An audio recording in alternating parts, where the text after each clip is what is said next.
हर सुबह की शुरुआत अलार्म की आवाज से होती है और फिर शुरू हो जाती है एक दौड़। और इस दौड़ में सबसे पीछे छूट जाती है हमारी सेहत। इस दौड़ में हम क्या खो रहे हैं ये शायद हम तब समझते हैं जब अस्पताल की रिपोर्ट हमारे हाथ में होती है। एक नई स्टडी ने पूरे देश के लिए खतरे की घंटी बजा दी है। भारत में नॉन कम्युनिकेबल डिजीजेस यानी कि गैर संचारी बीमारियों से मरने वालों की संख्या लगातार बढ़ रही है, जबकि दुनिया के ज्यादातर देशों में इन बीमारियों से मृत्यु का खतरा घट रहा है।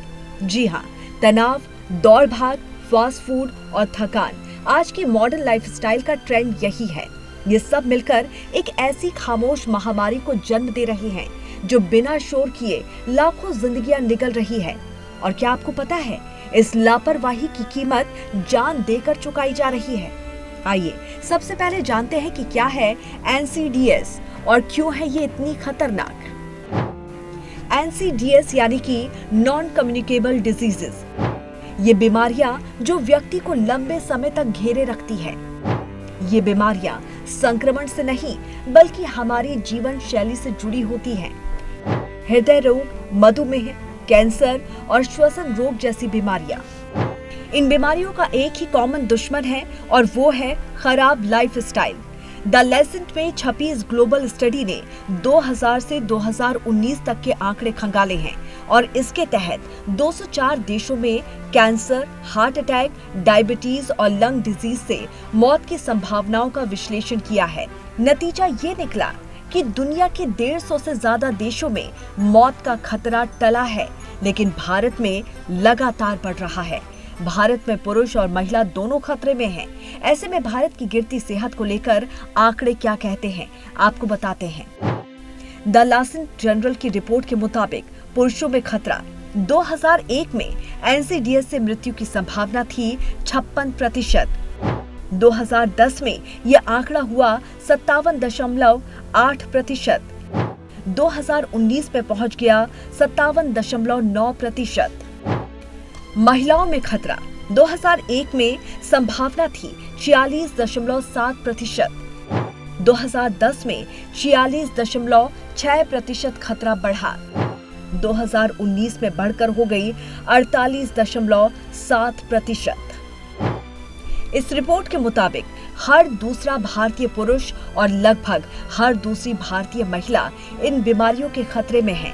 भारत में एनसीडीएस से होने वाली मौतों का सबसे बड़ा कारण हृदय रोग और मधुमेह है और इन दोनों से होने वाली मौतों में वृद्धि हो रही है। आइए जानते हैं भारत में क्या है इन बीमारियों की असली वजह। भारत में एनसीडी रोगों का कारण बढ़ता तनाव और खराब लाइफस्टाइल, गंदा खान-पान और फिजिकल एक्टिविटी की कमी, तंबाकू, शराब का सेवन, वायु प्रदूषण खासकर शहरों में, स्वास्थ्य सिस्टम का एनसीडीएस पर कम ध्यान।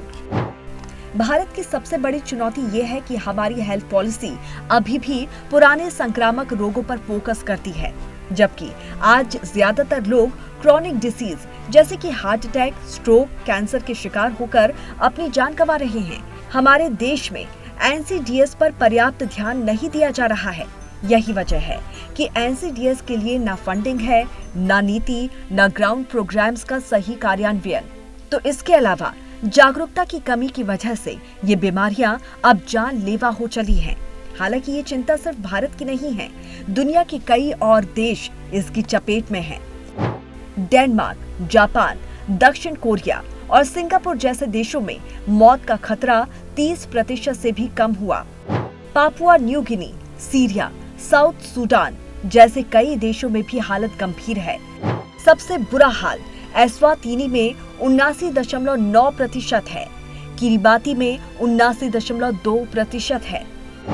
दुनिया के करीब 150 देशों में 3 प्रमुख गैर संक्रामक बीमारियों कैंसर, हार्ट अटैक और डायबिटीज से मौत का खतरा कम हुआ है, लेकिन भारत समेत करीब 35 देशों में यह खतरा लगातार बढ़ रहा है। संयुक्त राष्ट्र ने 2030 तक एनसीडी से होने वाली समय पूर्व मौतों को 1/3 कम करने का लक्ष्य रखा है। आइए जानते हैं इसके लिए क्या जरूरी कदम उठाने चाहिए। स्वास्थ्य बजट में एनसीडीएस के लिए अलग निवेश, lifestyle intervention programs, school workplace health campaign, वायु प्रदूषण नियंत्रण नीति, जन भागीदारी और जागरूकता। बीमारी चुपचाप आती है और हमारी खामोशी उसे और ताकत देती है। नतीजा, जब हम जागते हैं तब तक देर हो चुकी होती है। बदलती जिंदगी की रफ्तार में अगर आपकी सेहत पीछे छूट जाए तो मंजिल तक पहुंचने से पहले ही रेस खत्म हो जाती है। तो अब वक्त है जागने का, अपनी और अपनों की सेहत को प्राथमिकता देने का, क्योंकि अगर सेहत नहीं तो कुछ भी नहीं।